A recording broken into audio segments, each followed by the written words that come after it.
Hi there, it's Christy with the Chirp YouTube channel.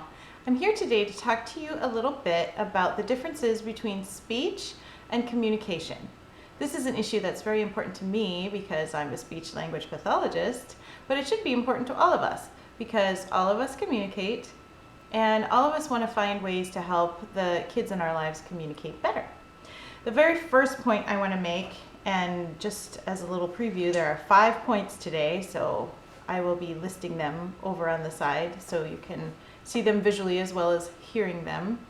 But to start with, I really would prefer it if my professional title were communication specialist rather than speech language pathologist, because my job isn't about speech, my job is about communication. There are some speech language pathologists who really deal with the speech part.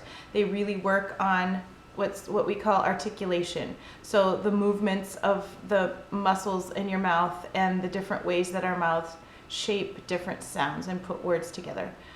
That is not what I do. That is not something that I've really ever been interested in doing.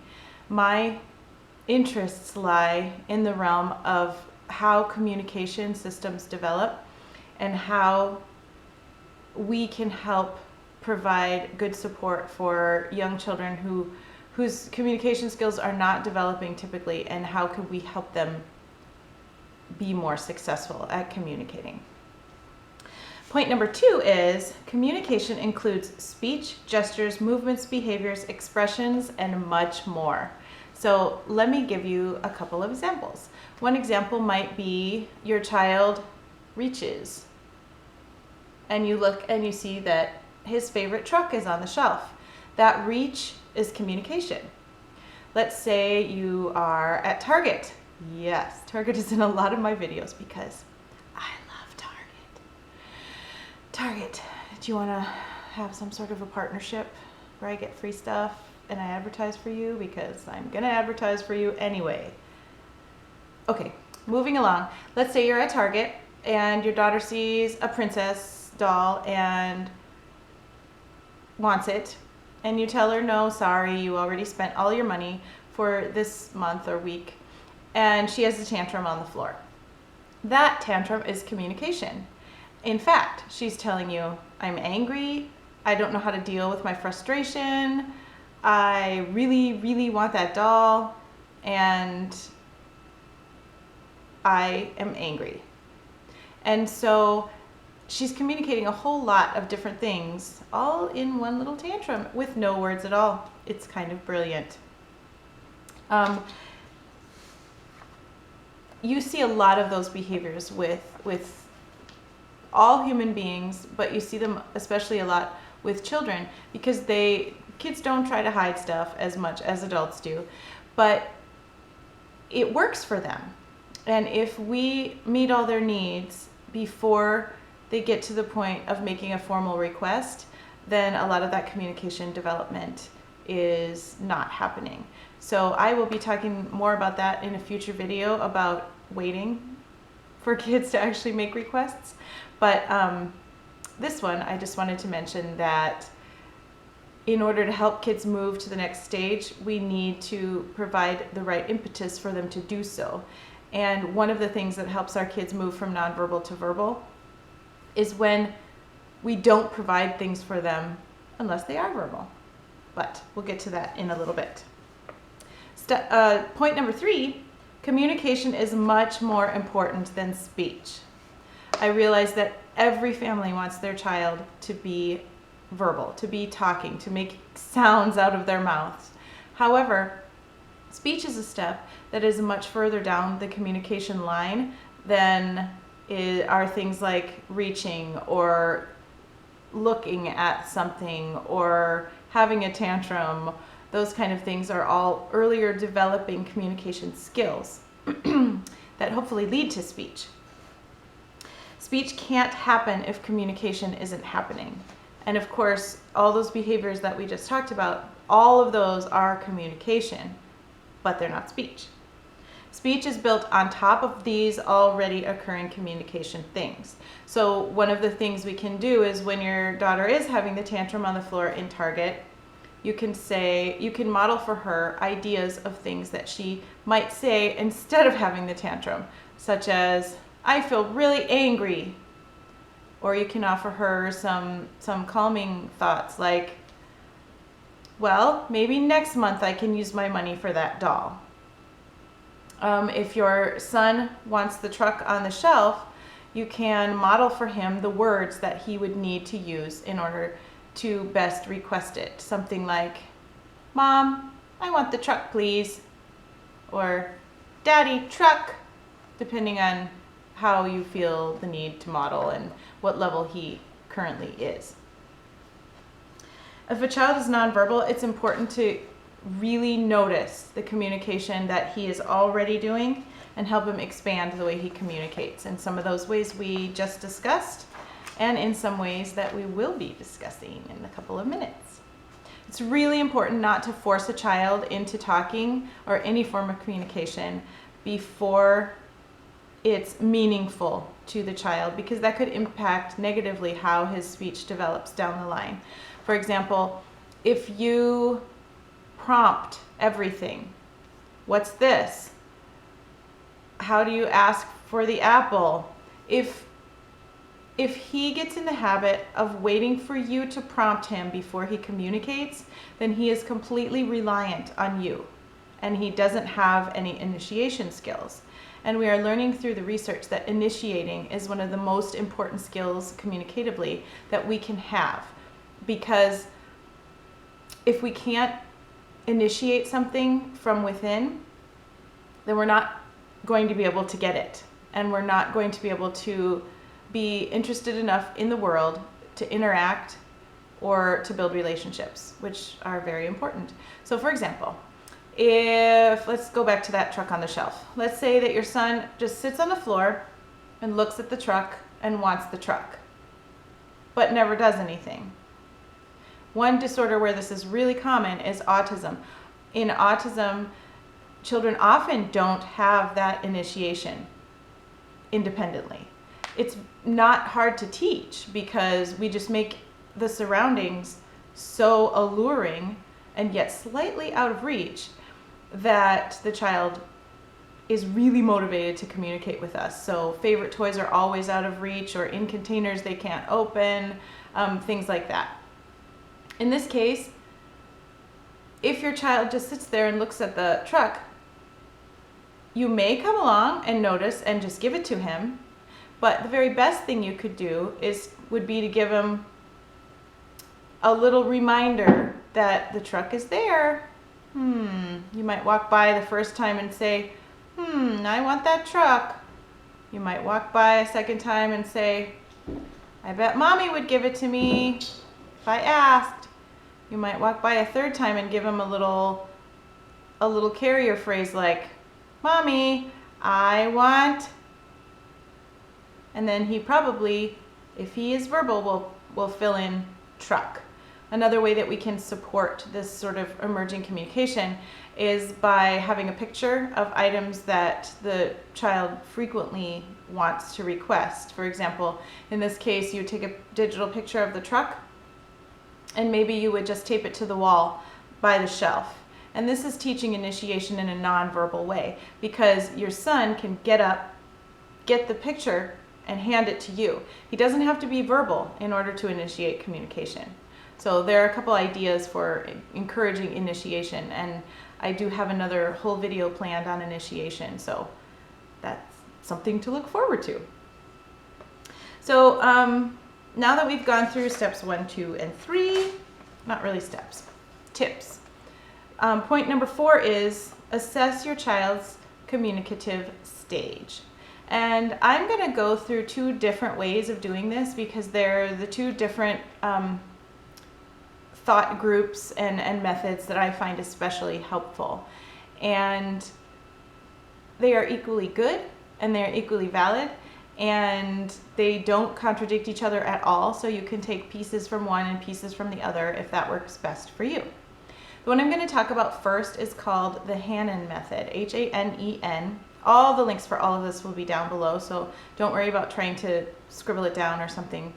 There will be plenty of information in the section down below the video. But according to the Hannan people, there are 4 different areas of early communication development. The first one is they classify these children as discoverers. And the way they talk about discoverers is that they are children who are pretty self-involved. So they're very interested maybe in things that spin, or maybe in their fingers, or maybe they just really kind of float through the world, not really paying attention to other people at all, or only minimally. The second stage is communicators. These kids are not verbal yet, but they're interacting. So they may do the reach request. They may ask for help by bringing you things. You may ask them a question and they may do one thing or the other to indicate that they have a preference. So these kids are interacting with you, but not yet verbal. Stage 3, they call the first words users. So these children are using 1 to 2 words at a time, and they are interactive as well. So they are maybe saying up when they want to be picked up. Maybe they're saying night-night. Maybe they're saying juice, things like that. Most of the time at this stage, children are using a lot of nouns, a lot of labeling words, and in 1 to 2 word phrases, as I mentioned. And then their step number 4 is they call combiners. And these are kids who are doing 2 and 3 word phrases, so very short little sentences, and they're using they're back and forth communicators. So you may say, do you want juice? Your child may say juice. And you might say apple, and he might say grape. So there's circles of communication going on. And those weren't multiple word answers that your child just gave you in my pretend version there, but your child at this stage is also using a little bit longer phrases. Probably also starting to use action words, which are also called verbs. So things like jump or dance or crash, things like that. The second method, mindset to consider when assessing your child's developmental stage is the DIR floor time model. This one's my favorite, but it's a little bit more technical. And DIR stands for developmentally appropriate, individual differences based, and relationship based. That sounds like a lot, but I'm going to go through it a little bit and sort of describe what each of those means. Developmentally appropriate means we're not trying to teach a child how to memorize the alphabet when he is not interested in the world around him yet and not engaged with people. It's a recognition that there are that skills develop out of other skills. You cannot teach a skill in a vacuum, and you cannot teach it if the foundation has not been built. So your child who's not engaged in the world may in fact learn the alphabet from a videotape. What am I talking about? I'm a little old there. A DVD or from YouTube. But that isolated skill does not mean that your child has mastered all of these other underlying foundational skills. So this model focuses a great deal on making sure that all the foundational skills are in place. And if those splinter skills come along, that's okay, but we do not define the development based on what the child knows, but instead what the child does regularly. And yes, the individual differences. Individual differences are the biological differences between each individual person. So, for example, I'm having a little bit of trouble today with the tag in this dress, and I was so distracted by it that I decided I needed to put some tape over the sticky out parts, and it helped, but it's still distracting me quite a bit today. So if I need to relax later, I'm gonna have to put my pajamas on or something because it's really itchy, but I can handle it because I'm a grown-up. The R stands for relationship driven. So in this model, the idea is that, in most models honestly, is that important learning happens within the context of relationships, especially children with communication delays or cognitive disabilities, they're not usually going to learn important skills independently. Usually they need to be coerced in a good way. They need to be convinced that the world of other people is an interesting and fun and good place to be, and interacting with other people is fun. It's not hurtful and scary or overwhelming. So those are the things that we need to work on, and those are the things that this model focuses particularly well on. So there are different stages of early development. There are 6 instead of 4. The first one is self-regulation and interest in the world. Self-regulation being what a very young baby does when she self-calms. When you let her cry for 10 minutes and eventually she figures out how to get herself calm again. It is a big problem if a child cannot learn to do that. And I'm not saying that we always are supposed to just leave our babies to cry, but for a certain amount of time, whatever it is that you decide, it's good not to rush in the first moment that you hear your child cry, because you don't allow them to develop that ability to self-regulate. Interest in the world is an alert and inquisitive reaction to what's happening around her. The second step is intimacy, engagement, and falling in love. And this is where a child is really interested in certain things. We're not talking an obsessive interest, but your child looks at you when you shake the rattle, or your child watches you as you walk across the room, things like that. Your child's really engaged with the world and learning from what's happening around her. The third step is two-way communication. So this may not be verbal necessarily, but you hold something up and your child reaches for it because she wants it. That is a two-way communication happening right there. And there should be many circles of this going on almost constantly from the time your child is very young, if your child is developing typically. And you can see all of these things are pre-communicative, and all of them are things that you might never notice were missing if this were your first child, or if you just thought, well, this child is different from my other children. However, there's still things that you need to pay attention to, because there are still things that could put your child at a disadvantage when it comes to later communication skills. The fourth one is complex communication. And this is where speech is pretty much starting to be a necessity to communicate more complex ideas. And then step 5 is emotional ideas, which is using symbols or pretending to be things that you're not. So in this case, your child might take his hand and pretend that it's a phone. Or your child might put a bowl on her head and pretend it's a hat.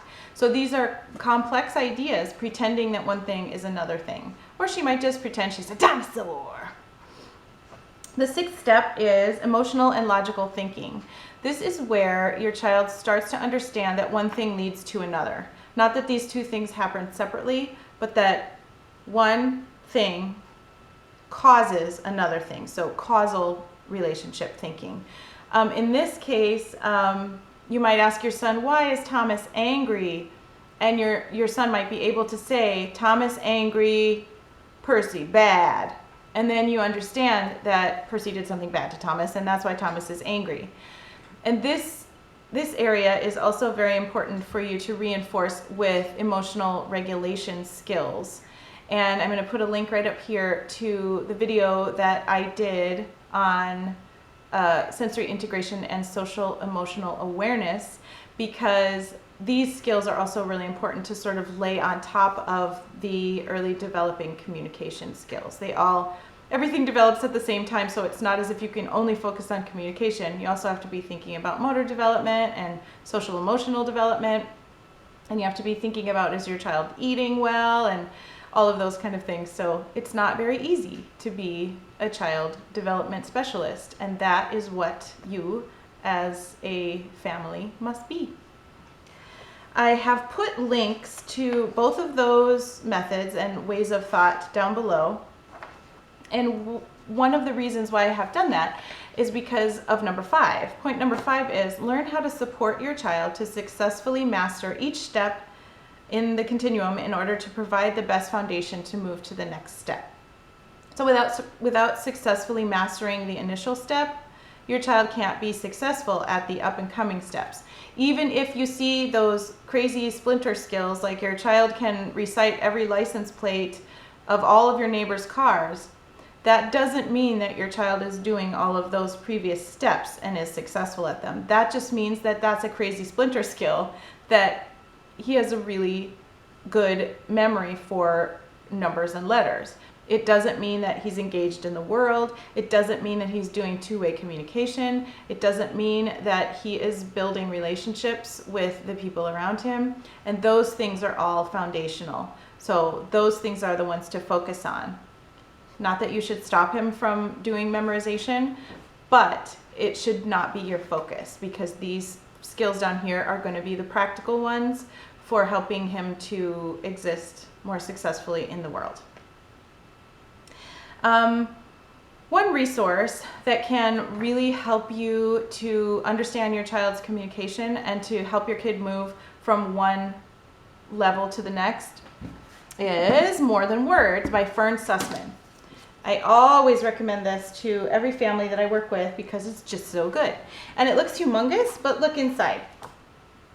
There's a lot of pictures and very excellent examples. So here's a great example right here of a way to improve your child's communication. It says, pretend that you're broken. Set up situations where you act as though you are having difficulty doing things. In the professional jargon, we call this sabotage. So in this case, you can see that someone's at the door, the dog is barking, and mom is pretending to fix a picture and not notice. It's planned neglect. That's another thing we call it. I guess sabotage is more we do something ourselves. This is planned neglect. So the mom is just not paying attention. And the kid has to do something or say something to let mom know that there's someone at the door. And so this is a way to help this child with initiating. There are tons of good ideas like that in here. Also, there's a nice little chart right here that will help you assess how your child communicates and why your child communicates. So you can find out that if your child needs help and decides to request it by having a tantrum, that counts as a behavior, then maybe you need to provide some other opportunities or other more successful ways and more desired ways for him to ask for help so he doesn't have to have the tantrum, such as a picture of the truck, such as something that he says or a sound that he makes when he wants something. And those are much more successful than having tantrums and much more preferred. There's some great recommendations in here, and it's an amazing book, so I highly recommend it. It has ideas at every one of those 4 stages that the Hanen Method discussed because it was published in tandem with the Hanen Program. So very helpful in that regard. And once again, just go get it. It's good. Another way that you can work on helping your child move from one level to the next. This one fits within the DIR model. And don't be freaked out by the title. Your child does not have to have autism in order for this book to be very helpful to you. The thing with autism is that it is mainly a disorder of communication. And we know that there are things, biological things underlying that, but the way that it manifests is in behavior difficulties, sensory regulation problems, cognitive delay, and communication. Communication being the big one, because a lot of these kids don't initiate independently, which delays everything else. And they don't naturally build relationships with other people in a communication basis like a typical child would. So this book talks about deficiencies in communication at the very early stages that can lead to waterfall effects with later developing communication. And so, for example, it talks about the different basic skills that I talked about, those 6 different ones. And then it talks about early signs of core deficit. So, for example, building bridges between ideas, that what I talked about with the word because and being able to link an event with a consequence. That should be happening around 30 to 42 months. And one of the things that might go wrong with that is either your child is not verbal at all, or your child is using memorized scripts with seemingly random rather than logical use of ideas. You might also see irrational behavior or illogical or unrealistic use of ideas. So the whole book is about how to overcome some of those deficits that might be happening if your child hasn't gotten down some of those basic first 6 stages. So I highly recommend this one as well. Once again, don't be freaked out by the title. It's not just to do with autism, but with all early developing communication and things that can go wrong with it. And I have put down below the link to the Hanen website and also the link to the Interdisciplinary Council on Development and Learning, which is where you can find all the information on the DIR floor time model, this one, which is my favorite. And if you suspect that your child has a delay in one of these areas, or if you just notice now that you see those different categories and you think, my child has been in this one category for a really long time. Most of these early developing communication categories should be gone through quickly. And so if you notice that your child has sort of gotten stuck in one of those areas, it's never a bad idea to get yourself a communication evaluation. Your public school should be able to help you. So call up whoever your local public school is and say that you'd like a preschool evaluation. If your child is under the age of 3, sometimes school districts don't cover that age. It really depends on what state you're in. In Arizona, the school districts will only do evaluations from 2 years, 9 months up. But I know that in states such as Minnesota, the school district covers birth through 22. And so there are different agencies that you can contact. Most states have a division of developmental disabilities, and you can contact them to find out a little bit more. Or you can choose to contact your public school district and see if they can help you figure out what the process is for getting an assessment or an evaluation for your child. I think that's all the information that I have for you today. I hope this video was helpful and encouraging for you. Don't give up on your child just because you see some possible delays. And please, please, please do get the assistance and invite some professionals to join your team when you need to, because it never hurts to get, to get extra people who have maybe some good ideas or some things you can incorporate into your life. Maybe they can work directly with your child for a short time to help him or her get back on track. And the earlier that you get extra support for your child, the more likely it is that he or she is going to be able to catch up with the trajectory of typical development. And that's the dream. Not every child can do that, depending on the core deficits that he or she has, but the chances are good that your child will gain significant skills and become a lot better communicator because you chose to be brave and get the help that he or she needed. So I hope that you have a wonderful day. I'll see you in my next video. Bye.